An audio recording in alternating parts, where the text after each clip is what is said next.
जम्मू कश्मीर में निजी अस्पतालों ने प्रस्तावित हड़ताल जो है वो टाल दी है। बिल्कुल आयुष्मान भारत सेहत योजना के तहत अस्पतालों की सेवाएं जारी है। बड़ी खबर है इस वक्त की और निजी अस्पताल संघ ने सरकार से समयबद्ध भुगतान की अपील की है। मरीजों की देखभाल को प्राथमिकता देने के तहत लिया गया है। जम्मू क्षेत्र के निजी अस्पताल और डायलिसिस केंद्र संघ के अध्यक्ष संदीप मेंगी ने कहा कि ये निर्णय सहानुभूति के तौर पर लिया गया है ताकि स्वास्थ्य सेवाओं में कोई अड़चन न आए। हालांकि उन्होंने ये भी कहा कि नेशनल हेल्थ अथॉरिटी के आश्वासन पर कुछ भुगतान हुए हैं जो कुल बकाया राशि का एक छोटा हिस्सा है। संघ ने सरकार से अपील की है कि सभी लंबित देनदारियों का समयबद्ध निपटारा किया जाए ताकि स्वास्थ्य सेवाओं में कोई बाधा न पड़े, जिसके चलते अब एक बड़ा फैसला ले लिया गया है। और इस बीच अभी फिलहाल जो सर्विसेज है यानी कि आयुष्मान भारत सेहत स्कीम के तहत उसमें अभी लोगों को कोई परेशानी नहीं आएगी, क्योंकि संघ ने साफ तौर पर जो सेवाएं हैं उसे बहाल रखने की बात कही है। क्योंकि एक बड़ा जो है वो चैलेंज देखने को मिल रहा था, क्योंकि पेमेंट डिले हो रही थी, जिसके चलते सरकार बार बार पेमेंट डिले कर रही थी, तो परेशानियां इस स्कीम के तहत काम करने वाले जो लोग हैं उनको हो रही थी। फिलहाल इसके चलते जितने भी पेशेंट्स थे वो भी परेशान हो रहे थे। और अब नेशनल हेल्थ अथॉरिटी की अगर बात की जाए तो अब फुल पेमेंट की बात नहीं, लेकिन धीरे धीरे किस्तों में पेमेंट जो है वो की जाएगी, ये भी उनकी तरफ से कही जा रही है बातें। और जिसके चलते प्रधानमंत्री आयुष्मान भारत योजना जो है वो लोगों के लिए ऐसे की ऐसी रहेंगी, यानी कि चलती रहेंगी। हमारे साथ वरिष्ठ पत्रकार विनोद कुमार जी जुड़ चुके हैं। सर, सबसे पहले सवाल यही रहेगा कि आखिरकार इस स्कीम के तहत पेमेंट में डिले हो क्यों रहा है, रीजन क्या कुछ है? अगर देखिए, स्कीम तो बहुत अच्छी थी। अगर जम्मू कश्मीर के परिप्रेक्ष्य में देखा जाए तो यहाँ पर यह भी नहीं कि बीपीएल को ही इसका लाभ मिल रहा था। प्रत्येक व्यक्ति जो जम्मू कश्मीर का बाशिंदा है उसको 5 लाख तक का मेडिक्लेम मिलता था और इसका फ़ायदा भी लिया गया। लेकिन कहीं ना कहीं कुछ ऐसा हुआ जिसके चलते पेमेंट, फाइनेंशियल क्रंच की कह सकते हैं, फाइनेंशियल क्रंच के चलते पेमेंट नहीं हो पाई। पेमेंट किन की नहीं हो पाई? अस्पतालों की। पेशेंट आते थे, अपना आयुष्मान कार्ड दिखा करके उपचार करवा लेते थे, जो औपचारिकताएं थी वो पूरी कर लेते थे, लेकिन उसके बाद पेशेंट घर चला जाता था। लेकिन वो पेमेंट जो है सरकार के एंड से हॉस्पिटल को होनी थी।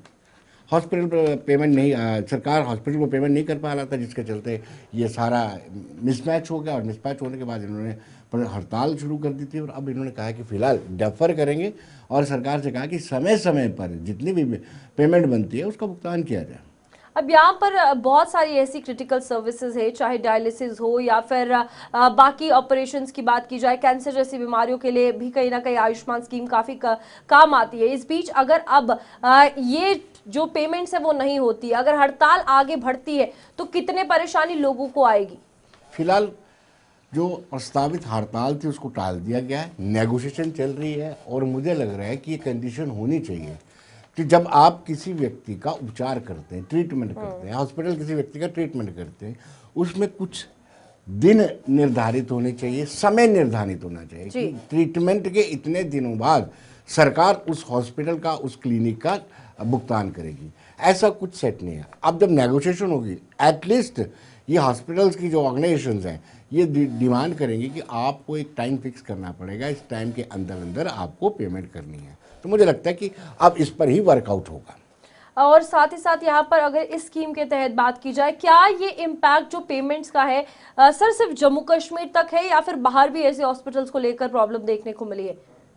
देखिए, अभी तो जम्मू कश्मीर में ही है, बाहर भी इस तरह की दिक्कतें आती रहती हैं और बहुत सारे इसके अंदर फ्लाज भी रहे हैं। कई स्टेट्स में हमने देखा है कि बिना उपचार किए ही हॉस्पिटल वाले बिल बना करके गवर्नमेंट को देते थे और बहुत सारे इस पर इन्वेस्टिगेशंस भी हुई हैं, बहुत सारे इस पर जांच भी चल रही है। लेकिन जम्मू कश्मीर के परिप्रेक्ष्य में जो मैंने 1-2 केसेस देखे, बड़ा थारोली इन्वेस्टिगेट किया जाता है। जो आयुष्मान से लोग जुड़े हुए हैं वो हॉस्पिटल में जाकर के बाकायदा फ़ोटोग्राफ्स लेते हैं पेशेंट की, वाकई पेशेंट का ट्रीटमेंट हो भी रहा है नहीं है, अच्छे से ट्रीटमेंट हो जाता है। लेकिन सवाल यह है कि जो ट्रीटमेंट करता है क्लिनिक या हॉस्पिटल, उसको टाइमली पैसे नहीं मिल रहे हैं, बस यही नाराज़गी है। अब सरकार और ये दोनों बीच में बैठ करके एक नेगोशिएशन करेंगे कि किस तरीके से टाइम फिक्स किया जाए कि इतने दिनों के अंदर आपकी पेमेंट होगी। अगर नेगोशिएशन हो जाता है और तमाम चीजें सही हो जाती है तो सब चीजें ओके रहेंगी, पर अगर 1 या 2 महीने का समय दिया जाता है उसके बाद भी फिर सेम चीज रिपीट होती हुई नजर आएगी, क्या लगता है जो केयर ऑलरेडी हॉस्पिटल्स की तरफ से की जा रही है आयुष्मान स्कीम के तहत जो लोग आ रहे हैं उनकी, वो आगे कॉम्प्रोमाइज होगी उनके साथ?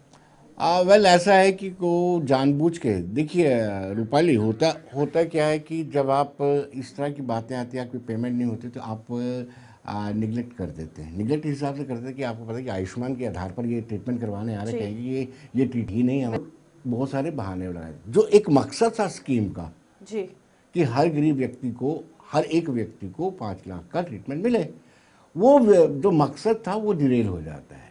इसलिए टाइमली पेमेंट मिलेगी तो सारी चीजें स्मूथ हो जाएंगी। चलिए उम्मीद है अब पेमेंट जो है वो टाइमली होगी। फिलहाल बहुत बहुत शुक्रिया विनोद जी हमारे साथ जुड़ने के लिए।